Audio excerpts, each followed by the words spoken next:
¿Qué te parece, María Amparo Casar? Con uno, la saludo, por supuesto, a estas horas en su juicio. Doctora Casar, bienvenida. A ver, vamos a distinguir entre soberbia y realidad, entre diablos, tigres, águilas.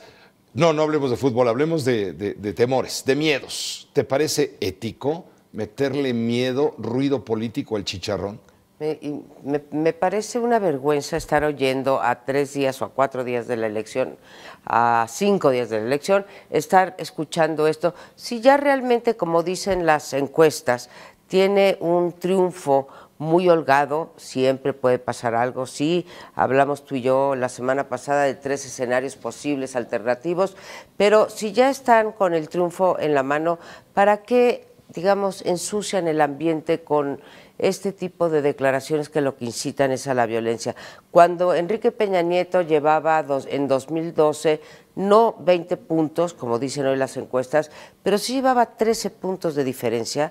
Ellos decían que las encuestas no contaban y que lo único que contaba era el día de la jornada electoral y que ese era el veredicto final. Así que no nos estuviésemos fijando en las encuestas porque estaban compradas, qué sé yo. Cuchareadas era la palabra. Entonces, a ver, ¿por qué este cambio tan brutal, no?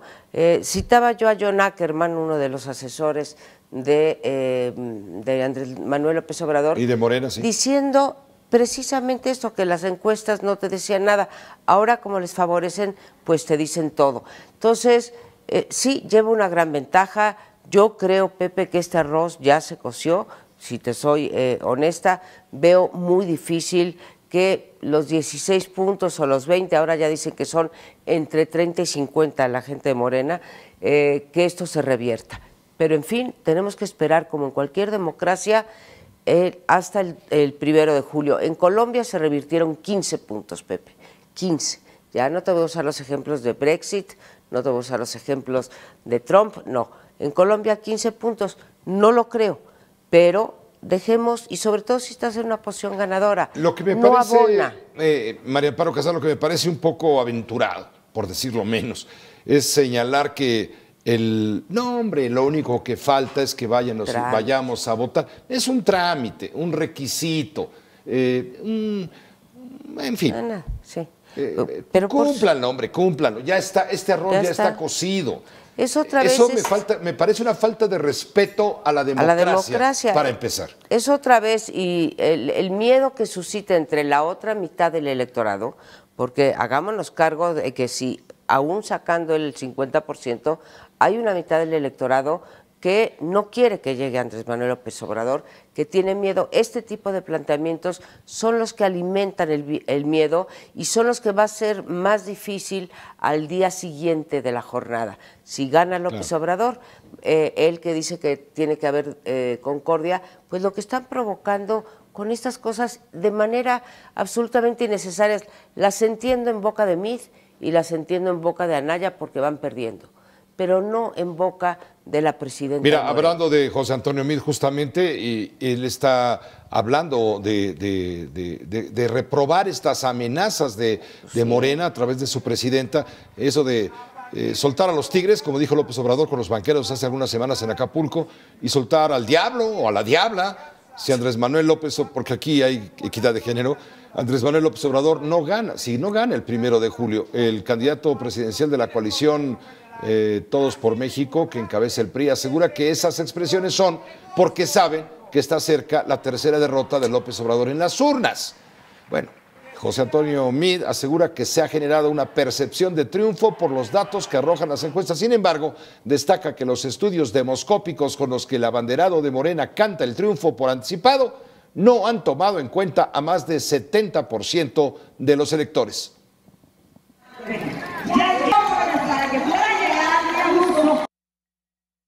Ni con tigres ni con diablos. Quien hoy amenaza con sacar tigres y diablos ya se dio cuenta en su corazón que perdió esta elección.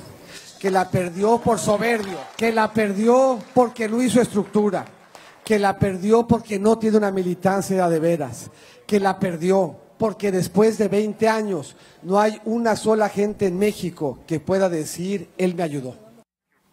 ¿Peca de soberbia López Obrador? Bueno, siempre es un hombre que ha pecado de soberbia y, como te decía yo antes, el miedo que se le tiene a López Obrador es un miedo porque muestra rasgos autoritarios, poco demócratas.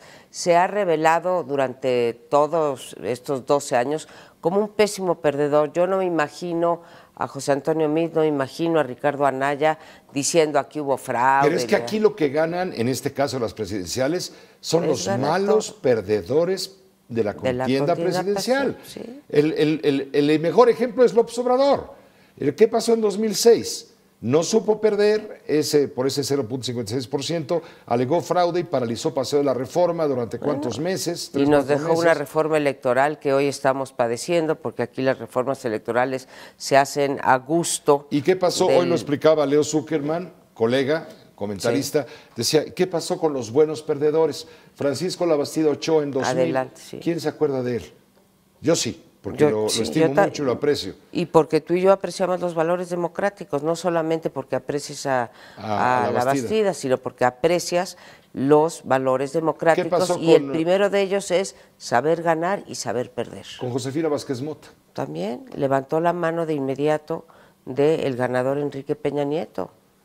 Son buenos perdedores. Son buenos perdedores. Pero muy mal recordados. En cambio, el peor perdedor que ha sido Andrés Manuel es el más recordado. Bueno, yo creo que, aunque tiene razón Leo Zuckerman en su análisis, sí hay que recordar, creo que hay que hacer un listado de si el 1 de julio lo benefician las urnas, ¿sí? De por qué ganó la elección, y ahí hay muchos elementos, Pepe, su tenacidad, su terquedad, el mal desempeño de este gobierno, la absurda estrategia electoral del PRI y el PAN de haberse dado hasta con la cubeta en términos de corrupción, el haber hecho, pues, recorrido todo el país como lo recorrió. O sea, son muchas las cosas, pero que es mal perdedor y que no es un demócrata, no es un demócrata. Hoy no descalifica al INE, pero sí lo descalificó en las elecciones del 2006 y en las del 2012. Al menos no todavía. No descalifica a la FEPADE. El Banco de México descarta que vaya a haber una sacudida severa en los mercados.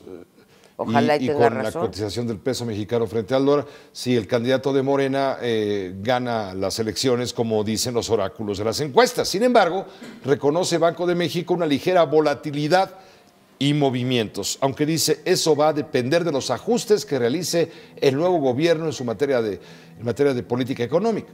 El director general de Operaciones y Sistemas de Pagos del Banco de México, Jaime Cortina, asegura que los mercados tienen la impresión de que López Obrador puede ganar después de que se ha mantenido en la punta de las preferencias durante toda la contienda. Esa es la reacción de Banco de México. Pues mucho más que la impresión, ¿no? Pero yo veo a la gente muy preocupada por la parte económica, Pepe. Yo estoy más preocupada por la parte política, por la parte institucional. Va a respetar la autonomía del Banco de México, va a respetar a los otros órganos autónomos. La que más me importa, porque creo que va a ser el contrapeso real, es la Suprema Corte de Justicia, ¿Va a Pepe. respetar la crítica? ¿Va a respetar la libertad de prensa? Vamos a poder decir, aquí pues nos hemos hundido a Peña Nieto más de una vez y a sus secretarios. ¿Criticar es oponerse? No. Porque hay quien dice, ustedes son antipejistas. No, de ninguna manera, somos informadores Tú y y a yo los somos hechos. de la mafia del poder, pero Pepe, por ahí no pasa. Digo, creo que nosotros hemos mostrado en nuestro trabajo, tú en el tuyo y yo en el mío como editorialista y como también directora de una organización, que ahí donde encontramos la corrupción la revelamos, ahí donde encontramos un rasgo antidemocrático, sea de José Antonio Meade, de Anaya o de Andrés Manuel López Obrador, ahí también lo enseñamos. Entonces, ojalá y podamos seguir haciendo nuestro trabajo y ojalá y no se interprete ese trabajo como querer derrocar al régimen. A mí ese es mi miedo. Muchas gracias, doctora Casar. Pepe.